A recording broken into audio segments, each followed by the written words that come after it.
Assalamualaikum warahmatullahi taala wabarakatuh. Salam sejahtera. Selamat berjumpa di podcast at UMTFM, santai tapi sampai. Okey, podcast ini akan membincangkan pelbagai isu-isu semasa bersifat lokal dan juga global serta isu-isu berkaitan pelajar dan UMT sendiri. Kami akan ke udara setiap minggu bermula 1 April insya-Allah, dan akan menemui anda di luar sana. Saya harap anda di luar sana ingat podcast at UMTFM, ingat hashtag santai tapi sampai. Okey, minggu pertama, episod pilot, episod pengenalan, bukan episod juruterbang, episod pilot. Bersama ini di studio bersama saya dua orang insan hebat yang kami undang ke podcast at UMTFM. Seorang merupakan orang hebat di HEPA sendiri, HEPA UMT, iaitu Encik Fadli Mamat, berada di sebelah kiri saya, Ketua Pentadbiran HEPA dan juga Pengarah Pusat Pembangunan dan Permekasaan Pelajar. Selamat datang Encik Fadli. Okay, terima kasih Cik Badro. Assalamualaikum warahmatullahi wabarakatuh. Terima kasih kerana menjemput saya lah sebagai pemula kepada podcast UMT. Nak mula tu. Nak mula tu. Mula-mula ni berdebar lah sikit lah. Okay, terima kasih lah Cik Bad dan juga Barisan Pusat Kebudayaan yang menjemput saya pada kali ini untuk kita bincangkan beberapa isu pelajar kita lah pada kali ini. Okey, seorang lagi ni cantik manis di sebelah saya. Katanya orang kuat persatuan yang bernaung di bawah akasia. Ya, iaitu Persada Tari, Saudari Syarifah Malisa Aryuni, ataupun lebih mesra dengan panggilan Syah. Ya, betul? Betul. Bila sebut Syah tu saya teringat artis. Okey, pelajar sarjana muda kimia analisis dan persekitaran. Tahun berapa Syah? Tahun 2. Tahun 2. Asal dari mana? Saya asal Terengganu. Oh, orang Terengganu. Malam ni kita dua-dua orang Terengganu. Cik Fadli orang Terengganu, Syah pun orang Terengganu. Saya ingat Syah dari Johor kan tadi. Okey, saya ucapkan selamat datang kepada kedua-duanya ke podcast at UMTFM, santai tapi sampai. Okey, kita buka gelanggang. Ini kali pertama podcast at UMTFM ke udara. Macam saya katakan tadi, episod pilot. Cuma minggu ni kita nak sentuh sikit tentang beberapa isu. Kalau episod pertama ni tak ada isu, tak sedap juga kan. So kita nak cakap minggu ni tentang isu penyediaan bakat pelajar. Sebab baru ni saya dengar ada bengkel lah, ada kursus yang Cik Fadli buat untuk mencungkil bakat-bakat pelajar ni kan. Boleh Cik Fadli cerita sikit tentang penyediaan bakat pelajar? Okey, dalam kita menyahut dan juga meneruskan dasar Kementerian Pendidikan Tinggi Negara yang mana penyediaan bakat seperti mana yang diperkatakan oleh YBM baru-baru ini dalam ucapan dia, landasan dia berkenaan dengan otak dan watak dan sebagainya, semua itu berkaitan dengan penyediaan bakat yang perlu kita sediakanlah, dan kita UMT tidak terkecuali daripada penyediaan bakat tersebut. Jadi peranan HEPA di sini amat penting dalam kita mengenal pasti daripada peringkat awal pelajar bila masuk kepada UMT, masuk dalam UMT meneruskan pengajian mereka, kita kena pasti pelajar-pelajar yang berbakat dalam kepimpinan untuk kita congkil dan tampilkan mereka untuk menjadi pemimpin masa depan yang lebih baik. Antaranya kita nak sediakan dia orang ni sebagai pemimpin yang yang akan datang. Itu yang penting. Maknanya sasaran kita adalah menyediakan pemimpin yang akan datang. Sebab kita tak pasti pelajar-pelajar ni mungkin akan menjadi pemimpin mungkin dalam konteks politik, dalam konteks kepimpinan di institusi dan sebagainya. Jadi untuk itu mereka perlu ada ilmu, dan ilmu itu kita sediakan di sinilah, di dalam Hal Ehwal Pelajar dan sebagainya. Oleh itu Pusat Pembangunan dan Pemekasaan Mahasiswa yang ditubuhkan pada tahun lepas, kita memang berperanan untuk menyediakan konten yang sesuai supaya pelajar ini dapat kita cungkil di peringkat awal. Sebagai contoh, pada minggu Jalinan Mesra yang lepas, bulan 10, kita dah kena pasti pelajar yang mempunyai bakat, yang mempunyai kepimpinan, terutama di sekolah dahulu, terutama dalam pengawas dan sebagainya, kita panggil mereka untuk mereka dekat dengan kita dan kita latih mereka dengan ilmu-ilmu seperti mana malam inilah, salah satu penyampaian, penampilan dan sebagainya. Sebab kita tengok cabaran pada hari ini, kalau saya 20 tahun yang lepas masuk ke bahagian awal pelajar, memang sangat berbeza dengan apa yang yang berlaku pada hari ini. Bila saya tampil balik kepada HEPA pada hari ini, dia sangat berbeza. Kalau dulu kita memang cukup rapat dengan pelajar sebab memang dia tidak ada komunikasi lain. Saya datang ke pejabat, bercerita dan sebagainya. Tapi hari ini mereka hanya boleh WhatsApp dan sebagainya. Penyampaian itu, dan banyak lebih ramai pelajar yang menghabiskan masa mereka dengan gadget dan sebagainya. Jadi kita sebagai pegawai di HEPA, kita perlu membimbing mereka. Perlu membimbing mereka bagi membentuk mereka menjadi insan yang lebih baik lah. Adakah gadget tu sendiri menghalang? Dia sebenarnya atas penggunaan lah. Kalau kita kata nak menghalang, dia kalau tengok sudut negatif lah jadinya. Tapi kita sentiasa memandang positif lah. Gadget itu tidak menghalang, tapi penggunaan je. Adakala kita lihat pelajar kita pun tidak dapat membahagikan masa yang lebih baik. Banyak masa dengan gadget, bermain game dan sebagainya. Dan akhirnya mereka hanyut dalam dunia mereka sendiri dan tertinggallah dengan program-program yang kita atur dan sebagainya. Dan ini merupakan satu kerugianlah kepada mereka untuk mereka tingkatkan bakat yang mereka ada di HEPA ini. Agak sayang kalau dia berbakat tapi dia tak muncul. Itu sayang. Dan kita lihatlah, bila saya masuk tahun lepas, kita perlukan pemimpin-pemimpin pelajar kita sendiri dalam konteks yang lebih dekat. Pemimpin-pemimpin pelajar kita lebih baik. Sebab sekarang ni kalau kita lihat di HEPA, di universiti, di MT dan juga di peringkat KPT sendiri, kita ada Parlimen Mahasiswa. Bukan sahaja di UMT tapi di peringkat nasional sendiri, di peringkat KPT. Yang mana pelajar perlu berdebat, bercakap tentang isu, tentang masa depan mereka dan sebagainya.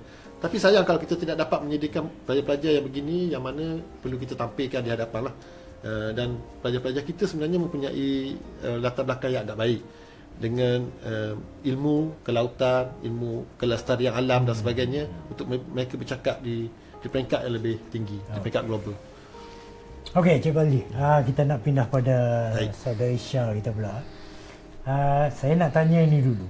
Berdebar tak ni? Berdebar. Sebab Cik Fadli saya tak tanya, dia 20 tahun dah kat sini, kan? So, apa perasaan Syah apabila dijemput menjadi tetamu pertama ni untuk siri pertama podcast UMT FM? Okey, bismillahirrahmanirrahim. Saya Syah. Pertama sekali perasaan saya apabila dijemput untuk menjadi tetamu pada malam ini, sudah semestinya saya berasa agak gugup. Tetapi saya nak sahut cabaran ni untuk berbincang isu kita pada malam ini. Ini yang kita nak ni, yang kata bakat ni, bakat bercakap. Okey, terus. Itu sahaja. Itu je. Okey. So tadi Cik Fadli dah sentuh tentang bakat, tentang gadget dan sebagainya, kan. Bagaimana Syah melihat pelajar-pelajar kita sekarang ni dari sudut bakat-bakat yang mereka ada? Peluang-peluang untuk dia ketengahkan bakat dia, adakah dia orang ni perlu dijemput baru datang ataupun dengan sukarela datang macam Syah sendiri? Macam mana Syah boleh menceburkan diri dalam pesada tadi? Okey, pertama sekali saya ingin menjawab soalan Encik Badrul berkenaan bakat-bakat mahasiswa dan mahasiswi kita pada masa kini.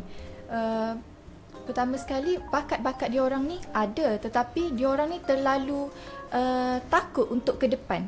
Diorang terlalu memikirkan, kalau saya ke depan, boleh ke saya buat ni, boleh ke saya cuba ni. Diorang terlalu memikirkan benda tu. Jadi sebagai mahasiswa pada masa sekarang, kita tidak perlulah untuk memikir semua benda tu, kerana kita perlulah untuk menghadapi apa jua cabaran yang kita nak hadap. Okey. So, Cik Fadli dah ada sentuh juga tadi, dalam penyediaan bakat, kadang-kadang kita bersimbung ataupun bertembung dengan gadget. Pelajar-pelajar kita lebih banyak menghabiskan masa dengan gadget, kan, main telefon dan sebagainya. Jadi bakat yang dia ada tu kadang-kadang tak berjaya ditonjolkan. Betulkah akibat penggunaan gadget ni pelajar-pelajar kita menjadi kurang berkomunikasi dan hilang skill komunikasi? Bagi saya betul. Ini kerana zaman gadget pada masa kini terlalulah berleluasa. Tetapi mahasiswa itu sendiri perlu bijak untuk mengetahui cara penggunaan gadget yang betul. Tetapi kita dapat lihat mahasiswa sekarang menggunakan gadget ni ke arah yang negatif. Tetapi ada juga yang menggunakan gadget ni ke arah yang positif. Contohnya saya ambil penggunaan gadget secara negatif, iaitu permainan games yang berleluasa. Kita dapat lihat apabila seorang mahasiswa itu meluahkan masa diorang untuk games, diorang lebih cenderung untuk tidak berkomunikasi dengan dunia luar. Diorang akan menjadi terlalu fokus terhadap dunia game. Bukankah dia main game tu dia involve dengan e-sport? Ya, Cik Fadli dah ada e-sport tu kan? Tetapi ada juga diorang tidak diorang bermain games hanya untuk diri sendiri, bukannya untuk menyumbang ke arah e-sports. Jadi di situlah negatifnya penggunaan gadget bagi saya. Jadi peranan pusat pembangunan dan pemekasan pelajar untuk nak cungkil bakat ni. Tadi kita dah sentuh tentang penyediaan bakat, kita melihat bakat-bakat pelajar untuk menyediakan dia menjadi pemimpin dan sebagainya kan. Langkah-langkah yang perlu kita ambil. Okey. Saya berbalik sebenarnya. Saya bila ditempatkan semula di HEPA ni, Ni sirih pulang ke Ganggang. Singgih pulang ke Ganggang lah, lebih kurang macam tu. Dan telah diberi amanah oleh TNC HEPA untuk mengetuai Pusat Pembangunan dan Pemekasan Mahasiswa. Bagi saya, apa yang penting adalah peluang dan juga ruang yang perlu kita beri kepada pelajar kita. Sebab ini sendiri berlaku pada saya lah. Ketika belajar di UMT dulu, saya diberi ruang dan peluang yang cukup baik untuk menunjukkan bakat dalam sukan, terutama dalam futsal lah. Sehingga saya dapat mewakili negara ke Iran pada waktu itu, pada tahun 2000. Pada tahun 2000 yang masih lagi kita belajar lah. Pada waktu itu kita masih belajar, tapi peluang di pusat sukan berikan kepada saya lah, yang mana beberapa acara, beberapa kejohanan kita pergi dan sebagainya, akhirnya bakat saya dicungkil di situ. Maknanya saya tidak naik di peringkat negeri, tapi kita masih ada ruang di peringkat universiti. Maknanya di sini bahawa universiti ini memberi peluang dan ruang kepada kita untuk kita tonjolkan bakat yang kita ada, dan akhirnya kita boleh sampai apa cita-cita yang kita nak lah. Sehingga saya berjaya mewakili negara di 2 kejohanan besar ketika Piala Asia dan juga ASEAN lah. Asian Cup Futsal ASEAN di KL, di Kuala Lumpur. Kemudian kita layak ke Iran lah untuk peringkat Asia. Dan itu memberi motivasi kepada saya. Dan apabila saya balik kepada HEPA dan ditempatkan mula-mulanya kejayaannya di HEPA, saya masih ingat pada ketika itu rektor, timbalan rektor akademik, Datuk Sulaiman Yassin. Datuk Sulaiman Yassin ketika interview dia tanya kepada saya, "You ni main bola dan sebagainya, kalau bawa masuk bekerja dengan UMT Kustan pada waktu itu, boleh ke Kustan akan menjadi juara?" Saya kata boleh, apabila kita menyediakan ruang lah sebaiknya dan menjadikan futsal itu sebagai budaya kita dan sebagainya. Dan akhirnya alhamdulillah cabaran yang diberi kepada Datuk Sulaiman kepada saya tu kita buat. Pada waktu itu dengan disokong oleh Ketua Pusat Sukan waktu kita lah mula-mula kita berkhidmat dulu, Cik Ridwan, yang mana dia pada pergi permulaannya saya bawa tim. Masa tu bawa tim futsal, kita kena belasah teruk dan sebagainya. Kalau waktu itu kita lihat pelajar kita bila lawan dengan KU lah, Kustan, Kukum dan sebagainya tu kan, kita boleh menang. Tapi bila kita lawan dengan UiTM, UPM, sebut universiti besar je memang kita akan kalah. Saya pun bisa bila kita balik sebenarnya mental. Maknanya persiapan diri bila kita mendengar nama saja kita dah kalah dah kat situ. Dan akhirnya saya minta Cik Ridwan supaya pada waktu itu kalau kita nak menang kita kena pergi ke satu tempat lain. Dan saya pilih satu destinasi iaitu di Bangkok lah. Kita pergi tengok sekolah futsal di Bangkok, macam mana pelajar itu di-train daripada peringkat awal. Maknanya dengan disiplinnya, dengan skill dan sebagainya lah. Dan akhirnya bila balik ke sini, kita pergi pada tahun 2007, seingat saya, di UMS Sabah, tim futsal telah menjadi juara sukan masuk pada waktu itu. Maknanya pelajar kita boleh. Tapi kita kena beri ruang yang secukupnya. Kita beri ruang, beri masa kepada mereka untuk mereka gilap bakat yang ada. Sebab dan waktu itu pada tahun 2007-2008 ada 3 pelajar kita telah berjaya mewakili negara lah, mewakili Malaysia dalam universiti untuk ke Budapest, tak silap saya, Hungary, mewakili negara lah pada itu 3 orang pelajar. Dan seorang pelajar mewakili Sukma, keeper mewakili Sukma Terengganu bermain, dan nama UMT mula naik lah pada waktu itu bila kita menyediakan ruang yang cukup. Jadi berbalik kepada permekasaan mahasiswa yang dikatakan permekasaan mahasiswa, penyediaan bakat dan sebagainya, ruang sebenarnya. Saya mendapat ruang dan peluang yang perlu HEPA sediakan kepada mereka. Sebab itu apabila saya balik kepada HEPA, bila kita panggil sit down bersama tim dan kita bentangkan kita perlu ada satu kerangka yang lebih baik, sistematik, yang mana tidak perlu membuang masa lebih banyak. Kita latih, kita panggil ramai-ramai 2-3 ribu pelajar yang ada, panggil baru nak pilih dan sebagainya, memang agak lambat lah bagi kita untuk kena pasti. Jadi kita mengambil pendekatan dari awal mereka masuk pelajar tahun 1, mereka telah dikenal pasti di peringkat pada minggu Januari mesra itu yang ada profil ada juga stigma di kalangan pelajar-pelajar lah. Katanya kalau dia involve banyak dengan aktiviti ni akan menjatuhkan dia punya akademi dia. Dari kebenarannya setakat mana? Okey, saya tak kata pelajar yang ada sekarang lah, tapi saya sendiri pun memang begitu. Ketika saya dapat tawaran ke UTM Skudai waktu itu, saya pun tidak bawa kasut bola, saya tak bawa spike berlari dan sebagainya, saya tinggal. Sedangkan pada waktu itu, pada waktu yang saya ditawarkan ke masa itu tengah top lah kan? Tengah masa itu tengah bawa Sukma, lepas Sukma di Pahang, sebagai pelari 400 meter Terengganu, lepas tu pergi ke UTM tu kita tinggal. Sebab pada fikiran kita nak fokus pada pelajaran pengajian kita. Jadi apabila saya sampai di sana, bertemu dengan kawan, bertemu dengan pegawai di pusat sukan, akhirnya diberi ruang. Maknanya belajar macam mana nak belajar, macam mana, dan kita sebagai seorang pelajar kita mesti pada waktu itu kita mesti aturlah sebaik mungkin, kuliah jangan kita tinggal, dan kita perlu rapat dengan pensyarah supaya banyak perkara yang kalau kata kita tertinggal, kita pergi game dan sebagainya, tinggal kelas tu kita boleh jumpa dengan pensyarah, tanya balik apa yang patut kita buat dan sebagainya atas diri sendiri. Itu yang penting, dan benda ni saya terapkanlah apabila masuk balik ke HEPA, apabila ada pertemuan, perjumpaan dan juga ceramah yang kita sampaikan kepada pelajar, kita kena beritahu kepada pelajar bahawa mereka ada ruang sebenarnya, dan perkara macam ni yang tidak didedahkan kepada pelajar. Dia ingat dia tak pergi kelas, dia pun takut nak jumpa pensyarah, takut kena marah macam cikgu kan, dia marah, dia rotan dan sebagainya, tapi tidak.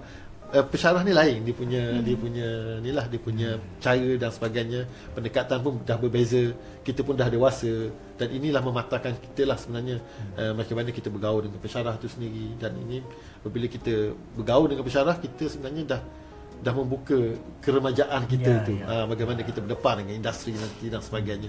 Saya rasa itu sangat penting lah. Dan sedikit lagi Cik Badrul, untuk saya terangkan, dan apa yang Pusat Pembangunan cuba sediakan sekarang adalah bakat lah. Bakat ni adalah pelajar tahun 1, seawal tahun 1 yang kita latih. Kita perlu latih lebih kurang dalam 500 orang pelajar, dan daripada 500 tu kita akan pilih, dan kita akan sediakan satu lagi platform, iaitu Camsis lah, Camp Siswa. Dan daripada Camp Siswa ini adalah pelajar yang akan kita tonjolkan di peringkat lebih tinggi, seperti dalam maklum, maskum dan sebagainya lah, dalam mama tersebut. Jadi pendedahan begini penting kepada mereka untuk kita latih, dan kita dapatkan MPP yang lebih baik lah. Kalau kata dia orang tu berminat untuk jadi MPP, dia jadi MPP. Tapi kalau dia berminat setakat di peringkat kelab, dia jadi pemimpin kelab yang baik, yang baik dan boleh dicontohi lah. Dan apa yang saya dapati, kebanyakan pelajar-pelajar yang kita ada ini, kita perlu gilap dari segi skill lah, terutama apa yang kita sediakan malam ni. Sportcast ni adalah satu konten digital yang lebih baik, konten digital yang baik untuk kita tampilkan pelajar kita supaya mereka boleh berinteraksi dengan baik, dan juga menggunakan bahasa yang cukup sempurna lah. Kita tidak mahu, sebab sekarang ni kalau kita tengok, kalau kita di awal kita masuk dulu, saya ingat lagi arwah Haji Zakaria Ibrahim, kalau kita buat surat tu 5-6 kali dia betulkan surat, sebab dia tak nak sampai orang yang baca tu terasa macam diarah dan sebagainya. Sebab kita kena ingat, kalau macam pelajar tulis surat kepada pegawai, mengarahkan pegawai buat itu buat ini, kita akan terasa lain. Tapi kita perlu latih mereka, dalam konteks kita lah, terutama kita ni orang Melayu, ada ada apa tu budi dia, budi bahasa dia. dia dan sebagainya. Kita perlu bimbing mereka. So program dah berjalan sekarang. Program dah berjalan, alhamdulillah. Siri 1 dah berjalan, siri 2 akan pelajar bila masuk lepas raya nanti kita akan teruskan bakat 2. Seterusnya daripada bakat 1, bakat 2 kita ada lebih kurang dalam 100 yang akan kita bawa ke KMC lah nanti. Okey. Panjang lebar Cik Fadli cerita tentang penyediaan bakat tu. InsyaAllah mudah-mudahan selepas ni UMT akan melahirkan banyak bakat-bakat yang berbakat betul lah, berbakat besar, yang berjiwa kental, yang boleh pergi jauh ke hadapan. Okey, sebelum kita teruskan ke saudari Syah kita break sekejap. Kita berhenti sekejap. Kita sambung selepas ini.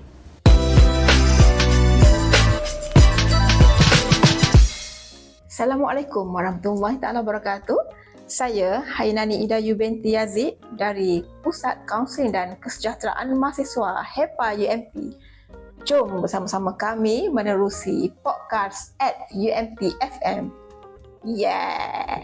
Assalamualaikum, saya Nurhalizan binti Hazin dari Pusat Alumni. Bersama kami di podcast @UMT FM. Yeay! Assalamualaikum warahmatullahi wabarakatuh dan salam HEPA Bingkas. Saya Suryati binti Khalid dari Pusat Kebudayaan dan Kesenian. Jom bersama kami di podcast @UMT FM. Yeah!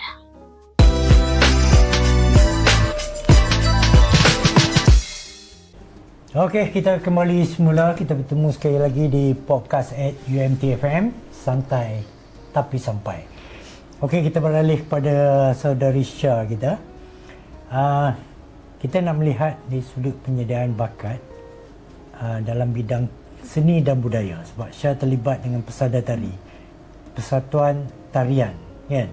So macam mana Syah melihat bakat-bakat pelajar dapat digilap melalui kegiatan-kegiatan seni budaya? Okey, bismillahirrahmanirrahim. Bagi saya, peningkatan budaya dan seni di universiti itu amatlah penting. Ini kerana contohnya menggiatkan lagi pelbagai program dan inisiatif yang melibatkan budaya, yang melibatkan kebudayaan.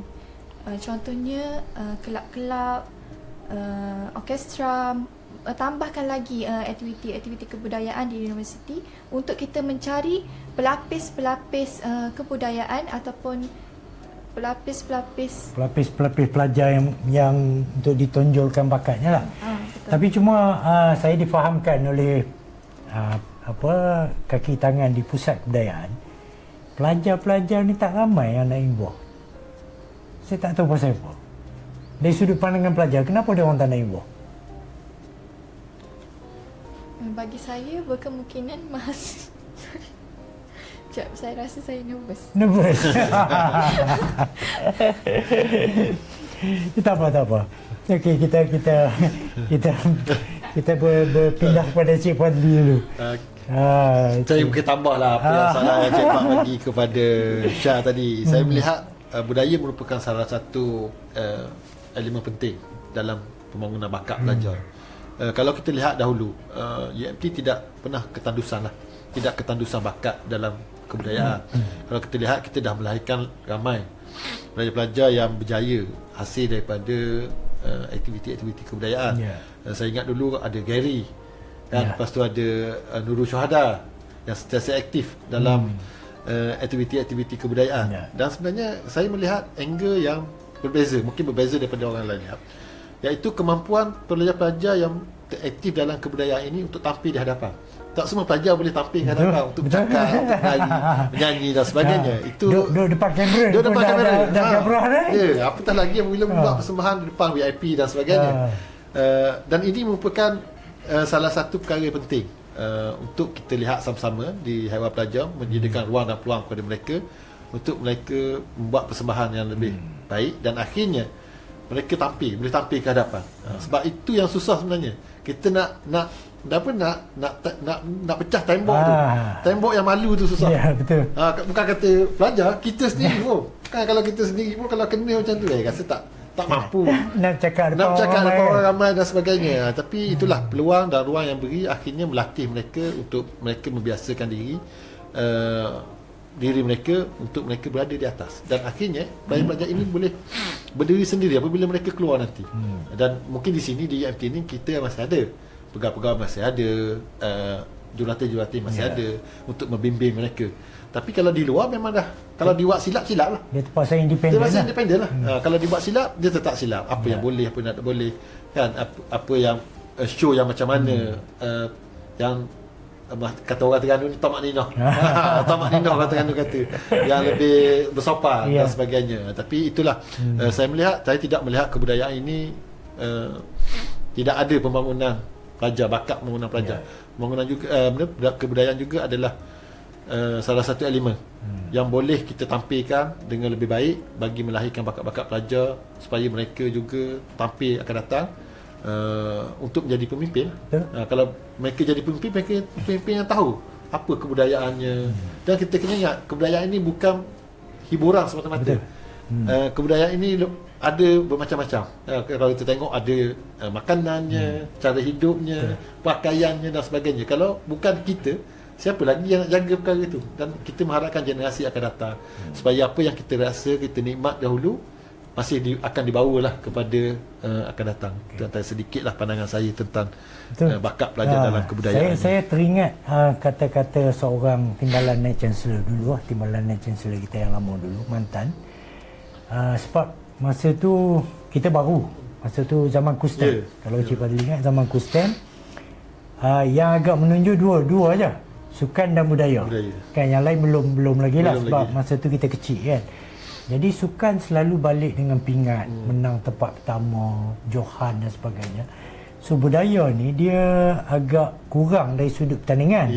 Tetapi saya ingat kata-kata TNC, dia kata, you all student budaya ni, dia kata, you boleh berdiri atas stage tu, you dah berjaya dah. Betul. Itu yang kita cuba nak bawa. Itu yang saya rasa Cik Fadli pun tahu, di Pusat Kebudayaan kita menggunakan slogan ataupun hashtag, macam hashtag juga lah kan. Kita nak memanusiakan manusia. Itu antaranya lah. Sebab dalam penyediaan bakat ni kita nak dia berubah daripada satu poin kepada satu poin. Macam Cik Fadli cakap tadi, Nurul Syuhada. Kalau orang yang pernah kenal Nurul Syuhada dulu, dia ni seorang cukup pemalu. Betul. Nak suruh bercakap depan ramai ni pun Syah, memang dia pemalu. Tapi at the end-nya, dia menjadi pengacara di TV. Mana totally berbeza daripada diri dia sendiri kan. Sama juga macam Gary, Azam kan, Ayu, ramai lagi pelajar-pelajar yang boleh kita jadikan contoh lah. So okay, apa cabaran yang Syah rasa dalam usaha kita nak tonjolkan bakat pelajar? Sebagai pelajar sendiri, apa cabaran ataupun kekangan yang Syah rasa? Okey, bagi saya sendiri, selain daripada saya merupakan seorang mahasiswa, saya juga bekerja. Jadi di sini saya rasa kekangan saya untuk saya menonjolkan lagi diri saya ialah disebabkan saya juga mempunyai tanggungjawab di luar. Tetapi sebagai seorang mahasiswa, saya perlulah fokus terhadap aktiviti-aktiviti di universiti saya dahulu selain daripada aktiviti luar. Seterusnya maksud aktiviti luar tu apa? Apa maksud aktiviti luar? Maksudnya saya bekerja sebagai live host di TikTok. Ini orang TikTok dah ni. TikToker dah ni. Saya rasa kekangan masa lah adalah cabaran utama untuk saya menonjolkan diri lebih dalam lagi dalam bidang kebudayaan. Contohnya saya apabila saya bekerja, saya kerap merasa keletihan. Jadi di situ saya rasa saya banyak ketinggalan aktiviti-aktiviti di universiti, terutama sekali dalam pesada tari sendiri. Dan seterusnya cabarannya ialah saya ambil sendiri daripada pesada tari. Pesada tari ni kita orang punya latihan contohnya daripada pukul 8 malam sehingga 2 pagi atau 3 pagi. Jadi itu adalah mengambil masa yang lama, tetapi untuk seorang mahasiswa seperti saya yang cepat keletihan, saya rasa maybe itu merupakan cabaran yang paling besar bagi saya untuk saya meneruskan dalam bidang. Maksudnya cabarannya dari sudut masa, kekangan masa lah. Okey, saya tertarik dengan katanya dah menjadi TikToker tadi kan. Dah lama jadi TikToker? Baru je tahun ni. Baru tahun ni. So macam mana perasaan menjadi TikToker? Perasaan Mungkin nanti untuk episod lain kita panggil special untuk TikToker ni. Kita nak tahu dulu. Okey, perasaan saya mula-mula tu saya berasa takut untuk mencuba. Tetapi apabila saya dah buat live, saya mempromosi syarikat saya yang saya bekerja di bawah syarikat saya, mempromosi syarikat syarikat tu, hari demi hari saya merasakan keyakinan saya tu meningkat disebabkan interaksi saya dengan audiens luar. Saya merasakan apabila saya berinteraksi dengan diorang, saya dapat kebahagiaan dan dapat mengetahui banyak maklumat. Ini dari sudut skill komunikasi ni perlu kan, untuk menjadi TikToker ni nak bercakap. Kalau orang tak ada skill tak boleh juga ni kan. Okey. So pada Cik Fadli sendirilah, sebelum kita menutup episod kita yang pertama ni, apa harapan Cik Fadli dengan adanya podcast kita ni, podcast UMT, untuk membantu pelajar-pelajar kita? Sebab lepas ni memang kami akan jemput pelajar-pelajar untuk menjadi panel di sini. Kita akan cungkil skill cara dia bercakap, kita akan asak cukup-cukup soalan kat dia kan. Jadi apa harapan Cik Fadli? Okey. Harapan saya supaya podcast at UMT ini menjadi konten digital, yang mana kita tengok sekarang ni memang podcast ni memang satu acara yang top lah. Bilanya ada macam KJ dan beberapa lagi podcast di luar sana.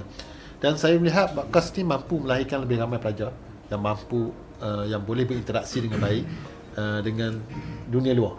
Sebab kita sebenarnya bukan bercakap dalam konteks UMT sama UMT, tapi sebenarnya dengan podcast ni dia akan bawa kita kepada dunia luar, orang di luar sana. Bagaimana nak mengetahui tentang UMT, apa yang ada dengan UMT.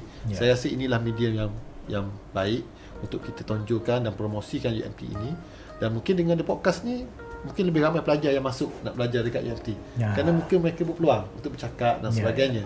Dan salah satu juga mungkin kita boleh jual pelajar kita sebenarnya, jual pelajar kan? kita. Mungkin yang bagus, yang boleh tu orang kan, akan tengok bagus budak ni kan. Sebab saya masih teringat lagi masa kita mula-mula di HEPA dulu, kita tak ramai kan. Pelajar pun tak berapa ramai masa tu. Dan memang kita terlalu rapat dan sebagainya. Ruang-ruang yang ada, macam contoh siapa nak jadi pengacara radio masa tu, penyampai radio dan sebagainya, pelajar kita pergi tampil untuk buat test dan sebagainya. Dan akhirnya dengan ada program-program yang macam tu, kita dapat tunjukkan lah. Masa tu saya ingat Gary lah yang biasa rapat sikit dengan kita kan, pelajar Sarawak ke Sabah masa tu. Dia Gary Sarawak. Pelajar Sarawak, dan juga Nurul. Dia pergi 2-3 orang lah, dengan Nurul Syahada tu. Dia pergi dan akhirnya diterima dan sebagainya. Saya tengok ini adalah platform yang baik lah untuk kita di peringkat universiti kita sediakan. Nak bercakap apa, cakap lah. Kan, nak bercakap dalam contoh Syah dalam bidang sains kimia, mungkin boleh bercakap dalam bidang sains kimia, kepentingan sains kimia pada hari ini, pada negara dan sebagainya. Tapi ruang untuk bercakap itu kita ada. Kalau dulu nak bercakap, tak boleh, ruang terhad, kan. Ini kita bercakap dengan audiens yang di luar dan tak sebagainya, dan akhirnya melatih diri kita lah untuk kita tampil dengan berani dan menyusung ayat-ayat lebih baik. Dan akhirnya bila kita praktis day by day, mungkin kita tambah baiklah penyampaian kita. Kita akan buat kesilapan, tapi dari hari ke hari kita akan baikilah. Kita baiki. Dan inilah saya nampak ruang kita. Kalau mungkin pelajar nak buat sendiri, mungkin kos dan sebagainya, masa dan sebagainya. Tapi ini kita sedia. Jadi kalau Pusat Budaya boleh menyediakan platform ini kepada semua, saya rasa kepada semua, mungkin orang sukannya, orang kaunselingnya kan, dan juga kita jadikan podcast at UMT ini sebagai media penyampai maklumat. Kalau kita tengok hari ini, saya nampak scammer lah. Kan, macam mana pelajar-pelajar di luar sana didedahkan dengan scammer. Sebab Sabang tahun kita dengar kan, saya mula-mula ditugaskan selepas daripada fakulti, ditugaskan ke Kolej Kediaman. First ambil lepas pada COVID kan, pelajar mula datang ke sini, berapa ramai yang kena scam sebab rumah sewa. Sebab apa? Dia tak dapat maklumat, dia tak tahu macam mananya lokaliti di sekitar UMT dan sebagainya. Ada je rumah ambil, tapi tak tahu akhirnya rumah tu tak ada, tak timbul, dan akhirnya memang kena scam lah. Dan bilangan agak besar, tapi bila ada kesedaran, dan kesedaran itu mesti datang dengan maklumat yang kita sampaikan. Jadi mungkin podcast ini mungkin merupakan salah satu medium lah untuk menyampaikan maklumat kepada pelajar kita sendiri. Bukan kita hanya menampilkan mereka untuk bercakap dan sebagainya, tapi sebagai penyampai Dia maklumat. satu pentas yang cukup luas. Satu pentas yang cukup Dia luas. tanpa sepadan. Ya, saya tengok mungkin lepas ni boleh kita panggil pihak keselamatan. Ya. Kan? PED, digital punya ni macam mana dan sebagainya. Jadi kita mungkin boleh buka ruang lah kepada mereka untuk kita tampilkan. Dan mungkin dalam masa sekarang boleh juga mempromosikan UMT sendiri sebab pelajar-pelajar tengah isi UPU sekarang. Mungkin boleh ada fakulti yang boleh tampil dengan podcast ni untuk kita ni kan lah, untuk kita terangkan kepada ni dengan melibatkan antara pelajar dan juga pensyarah-pensyarah di fakulti. Sebab itulah saya melihat terlalu luas dan terlalu besar. Sebab tu kami membuat perancangan setiap minggu. Seminggu satu. Cuma saya takut nanti seminggu satu tu pun kurang lagi. Sebab permintaan akan ramai kan. Tapi buat masa ni seminggu satu lah. So Syah, sebelum kita tutup, apa harapan? Harapan saya ialah harapan saya ialah podcast UMT ni lebih dikenali bukan sahaja untuk pelajar UMT tetapi juga pelajar universiti-universiti lain sebagai medium penyampaian maklumat yang terpantas. Kerana saya sendiri pun menyukai podcast dan sering melihat podcast untuk mengetahui isu-isu yang terkini lah. Okey. So, terima kasih kepada kedua-dua jemputan kita, Cik Fadli dan juga Saudari Syah. InsyaAllah, podcast at UMT-FM kami akan terus. Cumanya sebelum kita berpisah untuk episod kali ini, saya nak streskan sikit kenapa podcast at UMT-FM. Sebab studio ini asalnya adalah konti UMT-FM. Jadi apabila kita kemuka, kita mulakan satu program baru ataupun medium yang baru, podcast, kita tak tinggalkan UMT-FM. Jadi podcast akan naik bersama UMT-FM, UMT-FM akan naik bersama podcast. Kedua-duanya akan seiring dan insyaAllah UMT-FM setakat ini telah mendapat sambutan yang cukup bagus. Kita ada data sampai ke luar negara, Israel apa semua mendengar rancangan kita kan. So kita harap podcast tu akan pergi ke peringkat yang tinggi lah. So mudah-mudahan insyaAllah saya bagi pihak Pusat Kebudayaan dan Kesenian mengucapkan ribuan terima kasih kepada terutamanya pengurusan di HEPA, TNC kita kerana menyokong penuh usaha kami untuk merealisasikan podcast at UMT-FM. Santai tapi sampai. Okey.